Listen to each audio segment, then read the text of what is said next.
でもございます。で、最近のことといたしましては、この後多分大変ベストセラーになっていますのでございます。それでは、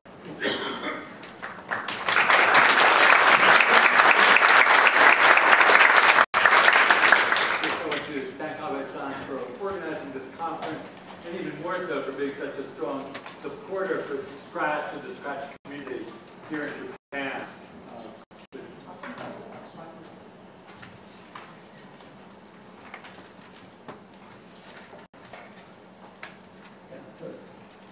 I appreciate all that Abe-san has done for supporting the Scratch community here in Japan.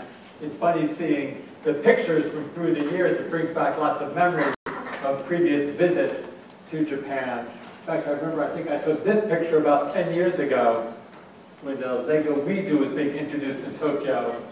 And then this picture just a couple days ago, so it goes across many years that I've been coming to Japan. And it's been exciting to be here for the last few days and to have some visits to see some of the ways that children and educators are using Scratch here in Japan. I thought I would start with talking about one of my visits just a couple days ago. On Thursday evening, there was a Scratch meetup here in Tokyo, and I had the opportunity to see projects that were created by some of the Japanese Scratchers. And that was a great opportunity for me to see some of the projects that were going on and created by children here in Japan. So I thought I would start by just sharing a couple of the projects I saw that night and talking about them, because I think they capture the spirit of what kids are creating and what kids are learning through Scratch. So this was one project that I saw. It was a type of simulation of a city with different stores. And this is a very involved project with more than 30 sprites and 150 scripts. And the girl who created this demonstrated how you can move the sprite around and go into different stores and buy different things and collect money. So creating animated worlds, which is one of the ways that Scratch gets used. Or another project by, I believe, her name is Yuki384, I believe is her Scratch username. And she created this project as part of an event that was organized by Coder Dojo network of centers. And she went to Ireland because this project was selected as one of the best projects of web-based programming. In fact, she won in Ireland through this project an award for the best project. It was impressive seeing both the programming she was doing, but also the design. And I think that's something we see all the time with Scratch. It opens up the possibilities for children both to be learning about programming, but also learning about design. This was a wonderful example to see. There are also some younger children at the event. This is a first grader who is showing the Japanese version of our Scratch Junior software that's designed for younger children, ages 5 to 7. Benese here in Japan had worked on a modified version of Scratch Junior. He was using that to create this animated story. Or one more example, this is a member of the Scratch community who explained that he loved subways. He was always fascinated by subways. So he took his interest in subways and created an incredible simulation of a subway ride with all the accelerations and decelerations, and he recorded the noises and sounds that went with it. He also connected it to the physical world. He found a way to connect a joystick that was usually used for video game system and connected it to the computer so he could control his train through that. And one final example, this is one of a boy who was given a challenge to use Scratch for some useful project in the world. And he thought about it, and he knew that his mother loved to knit. But sometimes there's a problem. If she wanted to knit a pattern, there wasn't an easy way for her to know how to knit that pattern. So he created a Scratch project where you could put up any image, and this Scratch project would scan the image and convert it into instructions for knitting. So he would put an image there, and then create instructions that his mother would use to knit. As you can see there, knitting an image of the Scratch cat. And he showed many other examples as well. So again, Scratch was a way for him to make a sort of stronger connection within the family and to work together on projects and to serve a useful purpose. As I looked at these projects the other night, of course, I was impressed with the technical skills that the children were showing. But I think what was even more impressive to me was the diversity of different projects that were created. You could see these projects that Scratch enabled children to take things they were really interested in and to be able to have new ways of expressing their ideas. I think we always find that if we go to an event and we see that all the projects look very similar to each other, that's an indication that it was not a very good workshop. And there's a real problem, because I think our goal with Scratch has always been to help children learn to express themselves creatively, to take their own ideas and put them out in the world. It was never just to help children learn the technical skills of programming or learning the concepts of computer science, but being able to express themselves with the computer. We could really see that happening here. I was also really inspired by the way that the children asked questions to one another.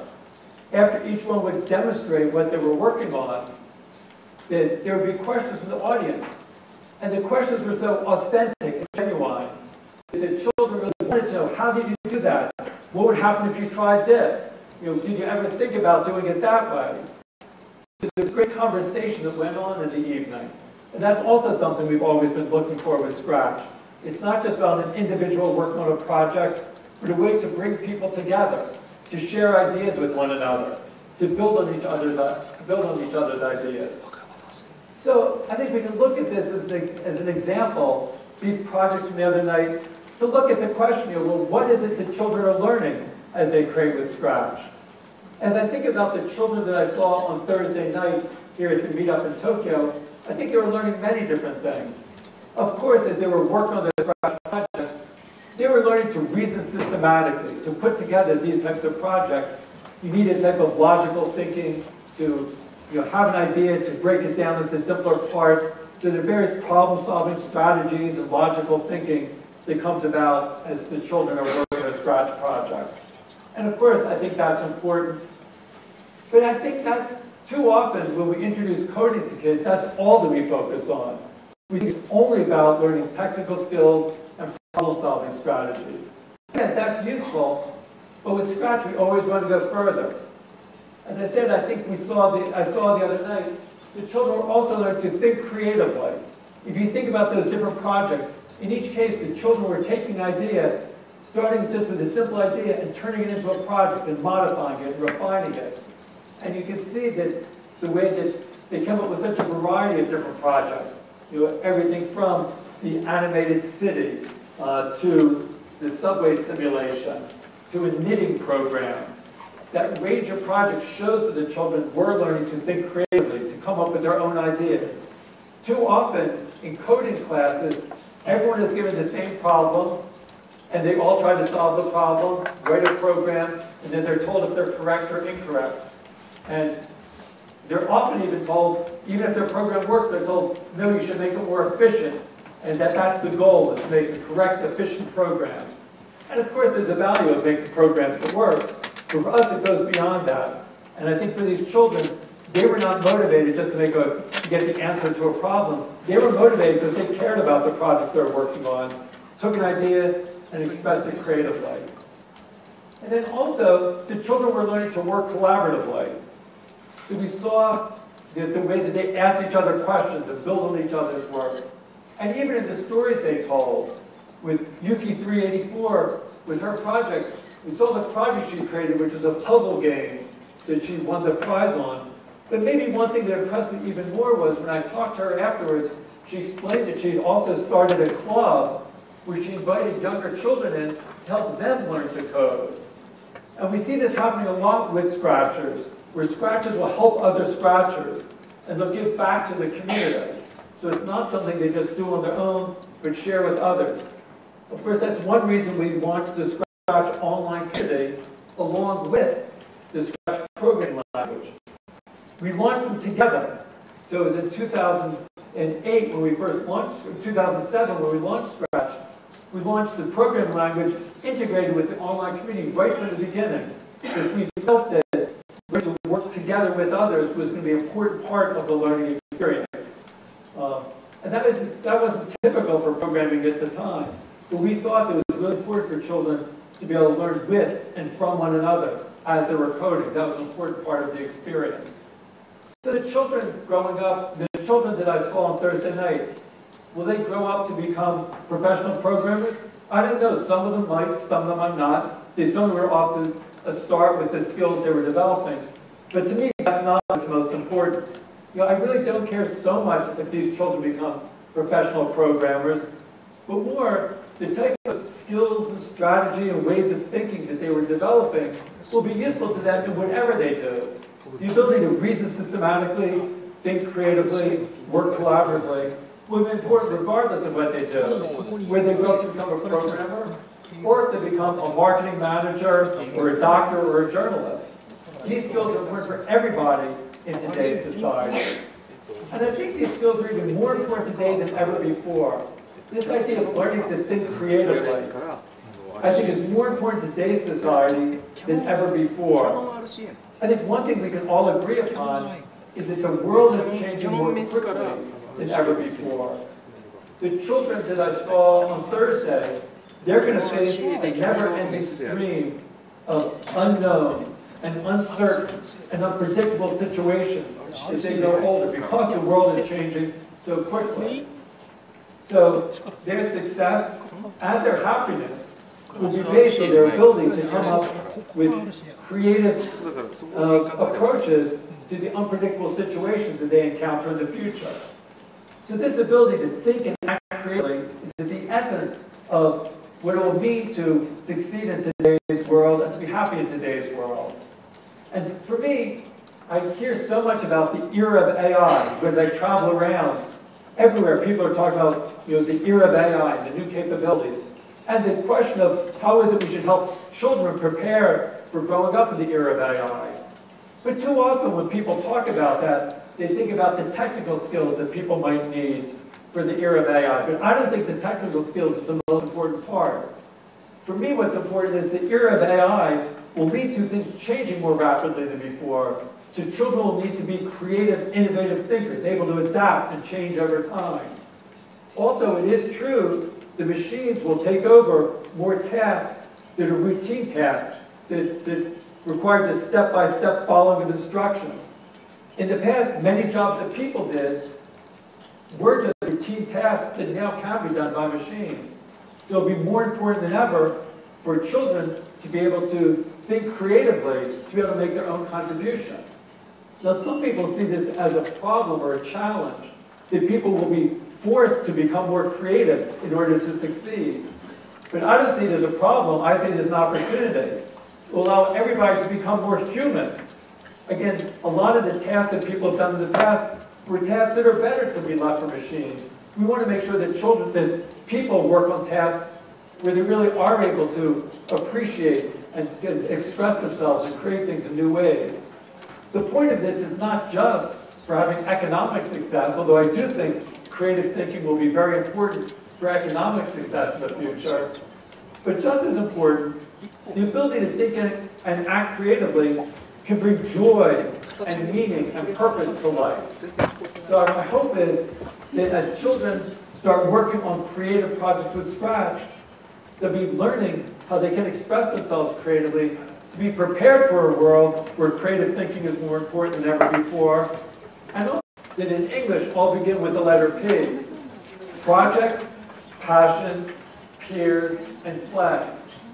So one thing that we found is that if we really want to help children grow up as creative thinkers, we need to provide them with opportunities to be actively engaged in projects that are based on their passions, in collaboration with peers, in a playful spirit. Let me just say a little bit about each of those.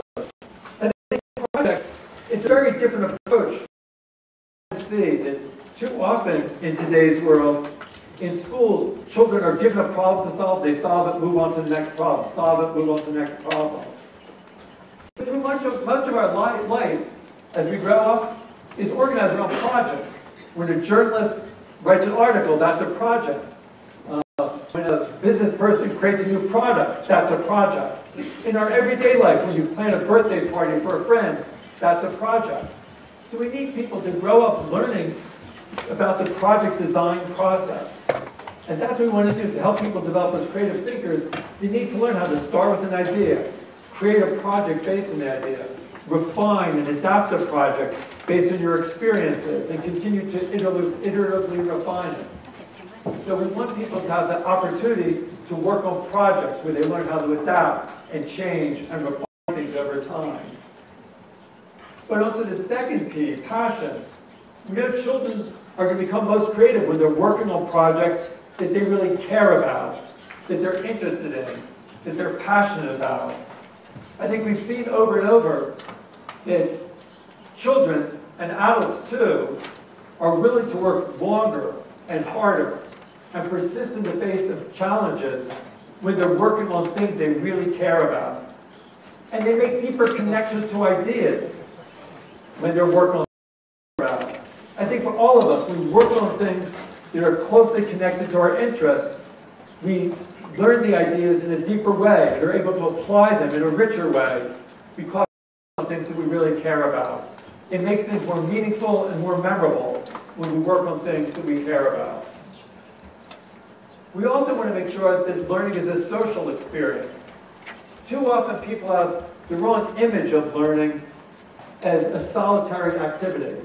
Also with the computer and programming, too often it's been seen as the individual sitting at the computer, just interacting with the computer.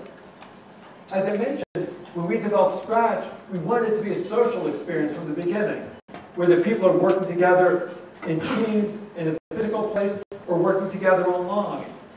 I think we need to move away from the old model of thinking. Sometimes people are too influenced by, you know, that sculpture, the sculpture by the French sculptor Rodin of the thinker. And the thinker is sitting there in contemplation by himself.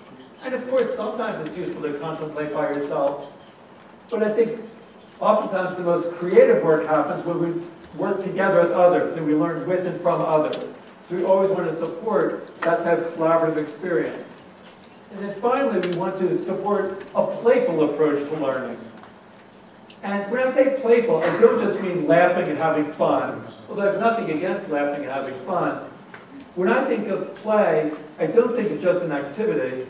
I think of an attitude, an approach. When you have a playful approach, it means you're willing to try new things and experiment and test the boundaries. And I think the most creative work comes about when we're doing exactly that, experimenting, taking risks. So we need to create spaces where children are willing to take risks and supported in taking risks and trying new things. And that's what I mean by a playful approach.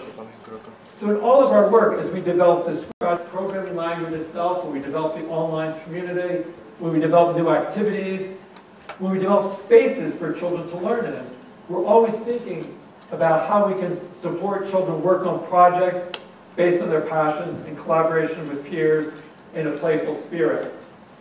These ideas, I was first inspired by these ideas by watching children learn in kindergarten. Because in the class at kindergarten, children, they're building towers with blocks, making pictures with finger paints and crayons, and they're following the 4 P's of learning. Children in kindergarten spend a lot of time collaboratively and playfully working together on projects. And I think kindergarten is then gets children off to a good start of developing as creative thinkers and express themselves creatively.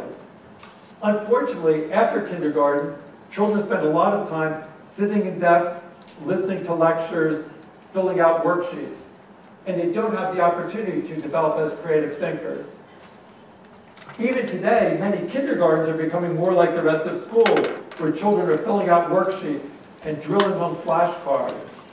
So too often, kindergarten is becoming more like the rest of school.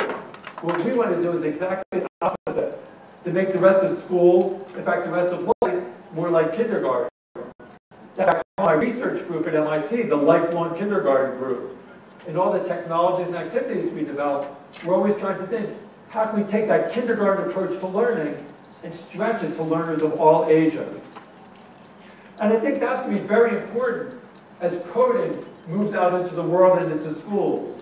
I know that here in Japan, that there are policies where coding will be coming to schools in the year 2020. But I worry if the only way coding comes to schools is for children to learn the technical skills of programming and learn the basic concepts of programming, I don't think that'll be very worthwhile. For me, it's only going to be worthwhile if coding is introduced by allowing children to work on projects based on their passions in collaboration with peers in a playful spirit, so they'll be able to express them, to be able to think more creatively and develop their creative capacities and learn to work collaboratively, to learn those types of skills and strategies that will be important for everybody in today's society. That's what we've always tried to emphasize as Scratch has started to move into schools. When we introduced Scratch in 2007, initially, it was used primarily in homes and after school centers, and libraries, museums. But now the fastest growth of Scratch around the world is in schools. Probably about half of the use of Scratch is now in schools. But I'm always most excited when Scratch is not used just as a computer science course, but as a tool that can get used across the curriculum. We really try to take seriously the analogy with learning to write.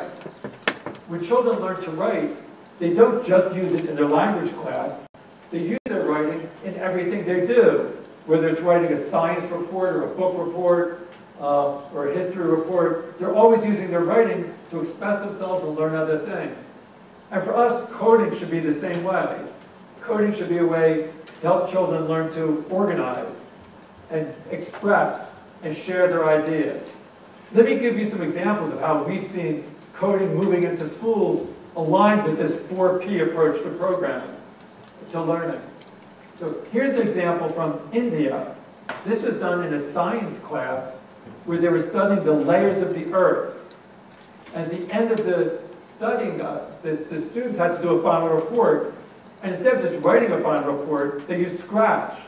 So here you'll see one of the students made a guided tour of the earth where he talks about what's happening at different